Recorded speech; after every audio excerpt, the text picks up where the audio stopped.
రాజకీయాలు రాను రాను ఇలాగా దుర్భాషలతోటి వ్యక్తిగత విమర్శలతోటి ఇలా దిగజారిపోతున్నాయి చిరంజీవి గారు. ఇది కాదు, ఇది ఆ హుందాతనం ఉండాలి.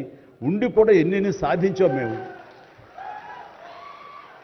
అది ఇదవుతున్నాడు. ఎంత మదన పడుతున్నారంటే వన్ కూర్చున్నప్పుడు ఆయనతో నాతో చెప్పినప్పుడు ఇప్పుడు కూడా అలాగే అయిపోతుంది. అలా అవ్వకుండా ఉంటే బాగుంటుంది అంటే అలాంటి అవ్వకుండా ఉంటే బాగుంటుందన్న ప్రయత్నంలో నేను కూడా మిమ్మల్ని ఇన్స్పిరేషన్గా తీసుకుని నేను వెళ్ళినవాడేనండి. కానీ ఆ ధాటికి ఆ మాటలకి మాట పడటం మాట అనటం ఇది నా వల్ల కాదు, మీలాగనే.